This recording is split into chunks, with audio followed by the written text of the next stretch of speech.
आप सबका अभिनंदन और स्वागत। मैं अनुराधा आपका धन्यवाद देती हूँ कि आपने हमारे YouTube और Spotify चैनल्स को लाइक शेयर सब्सक्राइब किया और वहां अपने सजेशंस और अपने सुझाव भी दिए। आज हम बात करेंगे नक्षत्रों पर। जब हम नक्षत्रों पर बात करते हैं तो हमें लगता है कि हमारा चंद्र नक्षत्र ही काफी है। नहीं, चंद्र नक्षत्र इंपॉर्टेंट है। उसकी जो विशेषता है उसको हम कम नहीं कर सकते, क्योंकि चंद्रमा जो आपके मन के बारे में बताता है वो आपकी मानसिकता को भी दर्शाता है। तो मनुष्य किस मानसिकता से काम करता है ये उसके चंद्र नक्षत्र से भली भांति जान जा सकता है। हम जब पेंडिंग कर्मा या कर्म की बात करते हैं तो ये हमें नहीं भूलना चाहिए कि अधिकतर दशाएं हम नक्षत्र दशा से ही देखते हैं, चाहे वो विंशोत्तरी हो, चाहे वो अष्टोत्री हो, या फिर वो योगिनी हो। ये सारी जो दशाएं हैं सारे चंद्र नक्षत्र दशाएं हैं। तो इनमें नक्षत्र का जो इम्पोर्टेंस है वो बहुत माना गया है, और इससे हमें मालूम पड़ता है कि व्यक्ति किस तरह से अपने जीवन को व्यतीत करेगा। लेकिन केवल क्या चंद्रमा के नक्षत्र से सारी चीजें मालूम पड़ती हैं?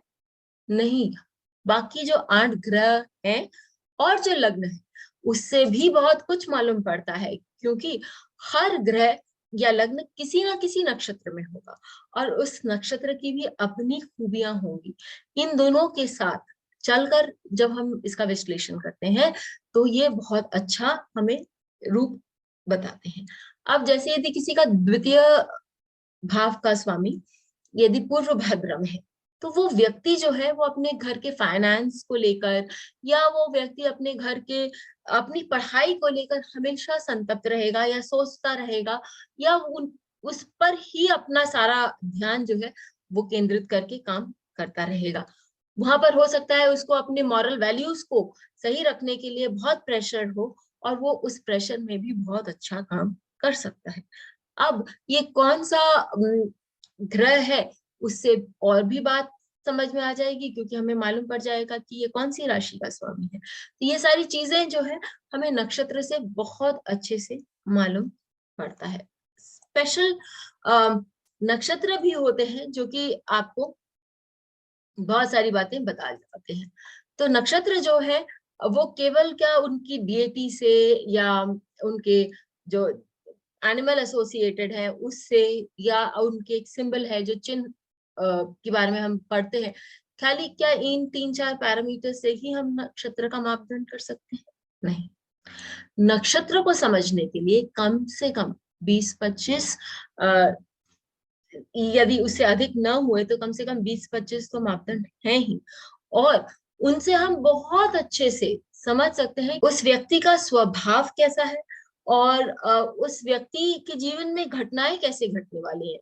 जैसे जिस नक्षत्र की दशा आती है वो किस भाव का स्वामी है, वो किन प्लैनेट्स के साथ एसोसिएटेड है, वो सारी चीजें बताती हैं कि आप किस डायरेक्शन में जा रहे हैं, आपका पेंडिंग कर्मा क्या है, और उस प्लैनेट को लेकर आप जीवन में क्या क्या कर सकते हैं। फॉर एग्जाम्पल हम डीएटी ही ले, वो भी हमें बहुत अच्छे से पेंडिंग कर्मा के बारे में बताते हैं। क्योंकि यदि हम अश्विनी नक्षत्र के बारे में बात करें तो अश्विनी नक्षत्र के जो डीएटी हम सब जानते हैं वो अश्विनी कुमार है।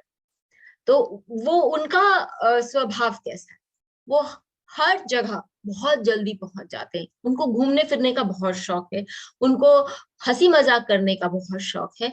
तो ये जो है यदि आपका 10th लॉर्ड अश्विनी नक्षत्र में बैठा है तो आप बोल सकते हैं भाई आप अपने काम की जगह में आप ऐसा काम करिए जहां आपको घूमना फिरना बहुत पड़े, या आप कोई मेडिकल फील्ड में काम कर लीजिए, या आप अपने काम के स्थान पर हर समय बहुत सीरियस रहकर मत काम करिए, आप वहां पर कहीं ना कहीं मजाक का एलिमेंट लगाइए, तो आपका जो पेंडिंग कर्मा है अपने काम को लेकर वो बहुत अच्छे से चला जाएगा, कट जाएगा।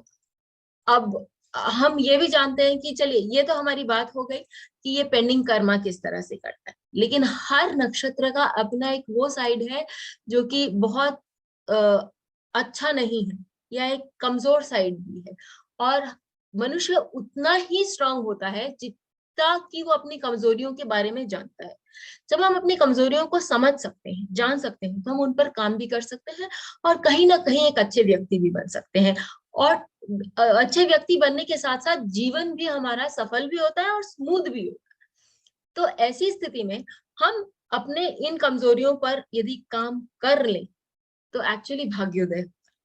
अब अश्विनी नक्षत्र के बारे में देखिए, वो बहुत अच्छे हैं, वो बहुत लोगों की सेवा करते हैं, सहायता करते हैं, लेकिन क्या उनमें कोई कमजोरियां नहीं है?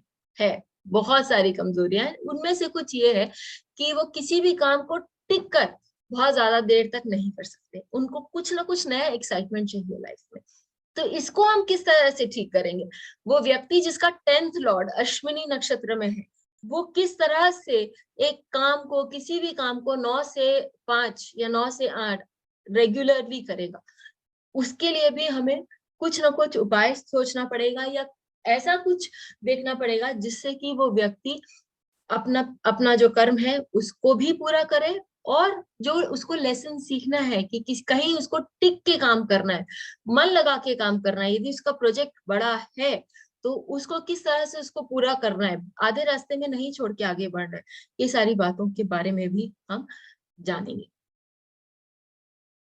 जैसा कि मैंने आप लोगों को बोला कि हर नक्षत्र को समझने के बहुत सारे मापदंड हैं, चाहे वो गोत्र हो, त्रिमूर्ति प्रिंसिपल हो, यानी कि ब्रह्मा विष्णु महेश, या उसका जानवर हो और उसकी मेल या फीमेल क्या है, वो सारी चीजें हो। जब हम गोत्र की बात करते हैं तो गोत्र में अश्विनी नक्षत्र वालों के लिए उनका जो गोत्र है वो मरीचि ऋषि का है। मरीचि ऋषि के लिए प्रोटोकॉल बहुत इंपॉर्टेंट था कि आप किस तरह से काम कर रहे हैं, लोगों को किस प्रोटोकॉल से देख रहे हैं, लोगों को उनको बकायदा उनकी जगह उनका सम्मान मिल रहा है कि नहीं, ये सारी चीजें बहुत इंपॉर्टेंट थी। और भी बहुत सारी बातें हैं लेकिन ये बात उनके लिए बहुत स्ट्रांगली लागू होती है। तो आप देख सकते हैं कि अश्विनी नक्षत्र में जिसका चंद्रमा है वो इन सब चीजों को बहुत मान्यता देते हैं। अब यदि किसी का विवाह अश्विनी नक्षत्र वाले के साथ हो रहा है जिसका चंद्रमा वहां है, तो हम उसको बोल सकते हैं कि भाई अपने दाम्पत्य जीवन में सुख लाने के लिए ये चीज आपको एक बात जानना बहुत जरूरी है।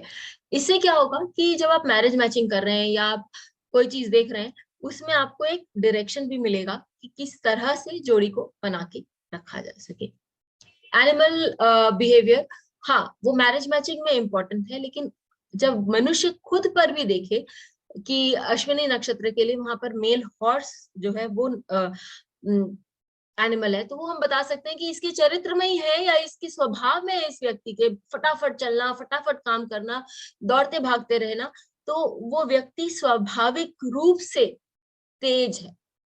ये सारी चीजें, या उसको अपने बालों पर बहुत ज्यादा ध्यान देने की आदत है, ये सारी जो चीजें हैं आपको नक्षत्र से भली भांति व्यक्ति का स्वभाव, व्यक्ति के जीवन में किस तरह से क्या घटना घटेगी और कब घटेगी, क्योंकि वो हम नक्षत्र दशाओं से अच्छे से जान सकते हैं।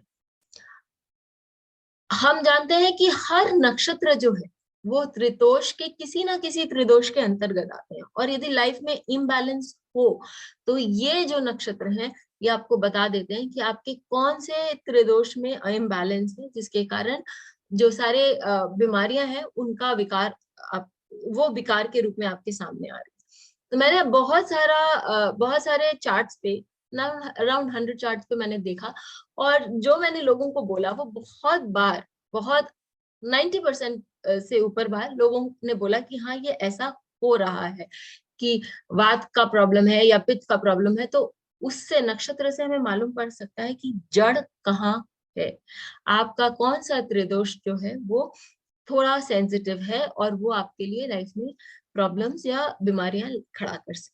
तो इस पर भी मैं आप लोगों को पढ़ाऊंगी ताकि आप कुंडली देखकर बीमारी को समझने में और पकड़ने में सक्षम हो सके। हमारे एक नए आने वाले कोर्स पे जो कि 5 मार्च से शुरू होने वाला है हिंदी में, उसकी अधिक जानकारी के लिए आप हमारे वेबसाइट पे भी जा सकते हैं या आप हमें व्हाट्सएप भी कर सकते हैं। फिर मिलेंगे, तब तक के लिए बेल आइकन को दबाएं ताकि आपको वीडियोस की अपडेट मिलती रहे। हमारे वीडियोस को लाइक करें, शेयर करें, उन पर कमेंट करें और हमारे चैनल को सब्सक्राइब करें।